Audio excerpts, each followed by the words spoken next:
And he says, well, because a lot of these reform-minded Muslims seem to lack piety. Some of you might have read this article, I don't know. That they don't have the type of pietistic zeal that...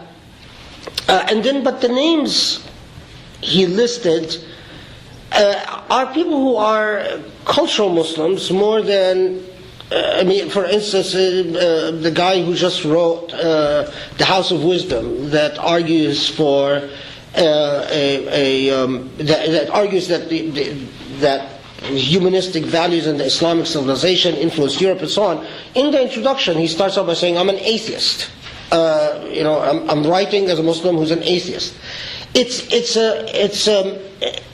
part of the modern age, and there are a lot of other people I can mention as cultural Muslims, but I don't think that in itself is. There are many other contexts in the movie industry. You run into cultural Muslims all the time. Sometimes even in the risque movie industry, you run into cultural Muslims all the time. Pop singers. Just go on iTunes and put in a few Muslim names. You'll be amazed at how many, other than the name, they sound, look, sing like. Except for the occasional song where they say, "I'm a human being, don't hate me. I'm a Muslim." They're thoroughly just like any other rock singer or country singer. There's actually a guy of Egyptian parents who is a Muslim country music, a very interesting fellow. Anyway, I don't like country music, and I can't claim to be a fan, but and then especially in places like law schools. Most of my law students, they introduce themselves as my parents are Muslim, or I am of Muslim origin. That in itself, it doesn't. It doesn't. In my view, is that the problem is not the religiosity or lack of religiosity. I understand what people like Rawls argued about overlapping consensus and the whole Michael Perry, Greenawald type thing about self-restraint and liberal democracies, and that religion is exclusionary and decisive. So they argue that we have a civic obligation whenever we construct an argument or make a demand to set it in religiously neutral terms, so as to be as inclusive as possible. And there have been a lot of responses to that from a lot of conservative Christians or conservative Jews who say, well, this type of exclusion of religious reasoning, it produces a reaction ultimately in creating religious fundamentalism and so on and so forth. All of that. The issue is whether you think of yourself as part of a universal search, a universal base of knowledge. If non-universal paradigms of knowledge were excusable, and I'm not sure they were 1,000 years ago, they're definitely not today. Your relevant audience and relevant normative world and your relevant universe of contingencies is the whole human population, entire international population. Now, that doesn't mean that people say jump and you say high. That's demeaning and unacceptable. But whatever construct and argument you want to set, simply saying, as happens among the Wahhabis, that because I have my own private reasons and but out of my business doesn't work anymore. It just doesn't. We don't live in a world in which that's going to work anymore.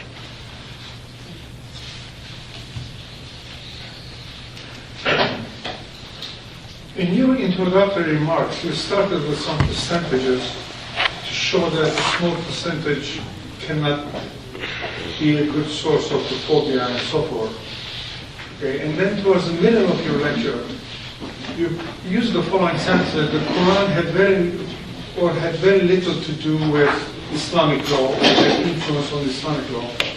And then towards the end, the illustration that you did that I have so many books in my library because they don't say the same thing, and therefore as a scholar I have to do it. If you take all this picture and look from an outside, recently I happened to be in Australia, and as you know, what kind of thinking is going on within the government, society towards the Muslims and all the rest. How should the Australian Muslims in this case, because there is a direct case there, how they should come and tell the majority how to change that perceived fear that within a law system, happens to be Australian in this case, another law system is trying to get in, but according to your lecture definitions and so forth, okay, the principles or the basis by which those things are being produced are not even legal within the Sharia or the Quran understanding. I mean, here again, you come from a paradigm that is completely alien to me, because I don't understand anything as a Quran understanding. The Quran, there are thousands of texts that are commentaries on the Quran, and they definitely do not all say anything, the same thing. And there are schools of thought, from the most esoteric to the most literalist, that have engaged the text of the Quran. The Quran is not, there is no Quran understanding, there is no Quran. This is as untenable as saying the Torah understanding. And if someone says Torah understanding, you look at them as, what the heck are you talking about? Or the Talmudic understanding. Well, according to what rabbinic school, and whether even Talmud is part of the tradition or not, the relevant interpretive tradition is itself an issue. So that's constant turn off for me, that this essentializing and insistence on dumbing down whatever is Islamic to its dumbest core elements is extremely problematic. But beyond that, I'm not sure which minority is telling the majority to live by its law. If there is a group that actually wants to impose Sharia law in the West, which is it's very absurd. I have, in all the years I've been in frequented Islamic position. It's that within a system you're trying to live. You're making an assumption. You remind me. I'm not making an assumption. No. You remind me of the works I read among Christian polemicists who said Jews cannot be loyal to the crown because Jews are loyal to the kingdom of Jerusalem. Jews are loyal to the rabbis. Jews are loyal to Talmudic law. It was a cover for anti-Semitism, as this discourse is a cover for racism. That's all it is. Because I don't know any Muslim that wants to bring Sharia law and impose it upon the United States or Britain unless they're insane, unless they're actually mentally disturbed. They should be in a mental institute, because now your argument is yes, but no, it's inherent in Sharia system that it dominates, as that book called that crazy report by Team B, Roman numeral 2, the threat of Sharia. It says, Muslims have a zimmatud attitude. Muslims, they look at non-Muslims and they don't see non-Muslims, they don't see other human beings, they see zimmis. They just see big Z's on their foreheads. And when they see zimmis, they want to dominate them. That's the only way they can relate to zimmatud. And of course it's based on that idiot Bar or whatever his book is, that weird book. And then say, well, and even when they talk about Islamophobia, it's not that Muslims are offended by the religious bigotry or racism. It is they don't expect a dhimmi to answer back. And so in the paradigm of dhimmitude, they want to silence the dhimmis. This is a world of fantasy as ridiculous as the protocols of Zionist elders. It's a fantasy. It's a made-up, constructed world that doesn't exist except in the minds of a few twisted bin Ladens that either should be in prison or in psychiatric institute. But for the vast majority of common Muslims who I know, and anyone in this room who's a Muslim knows, it doesn't exist. Never will. For if you want to get technical, I'll get technical with you. The Hanafi school of law said Sharia does not apply outside the lands of Islam. Period. At all. Now, most Muslims that you know are Indo-Pakistani and so on are Hanafis. The Hanbalis, under Ibn Taymiyyah, he even argued for what one of my colleagues called the fatigue of divine norms. That we reach a point where siyasa Shariah, government, Islamic rule becomes irrelevant. Why? Because the age will become so corrupt, people will be so corrupt that they will no longer understand Islamic laws. So, what did Ibn Taymiyyah argue?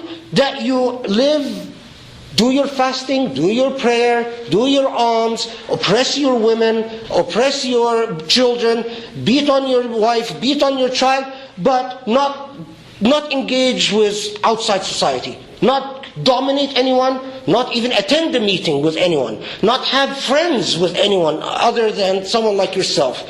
Is this a formula for domination and hegemony and zimmitude and all that? It's insane.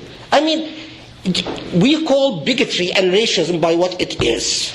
In the same way, those people who said Jews cannot be loyal to the king or to the royalty or to Germany or to England because they are fundamentally cannot be trusted with their loyalties, they are anti-Semites and bigots. And so are those who say the same thing about Muslims. And that's all I have to say about it.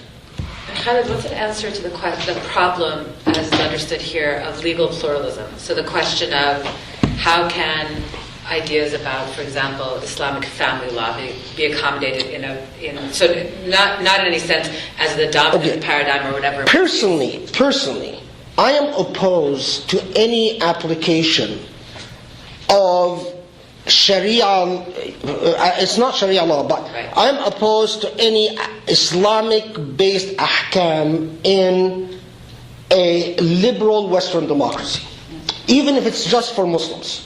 I mean, that's all the time. How does it come up? It comes up that either, as those people in Canada want a family law court, right, or in England they want a family court. Yeah. Or you sign a prenuptial agreement saying, in case there is a dispute, we will resolve it according to Sharia law. Or that you have a contract and say, in case there is a dispute, we'll resolve it according to Sharia law. But there is a fundamental problem with all of these claims. What is it exactly that you are applying? Just because the law was written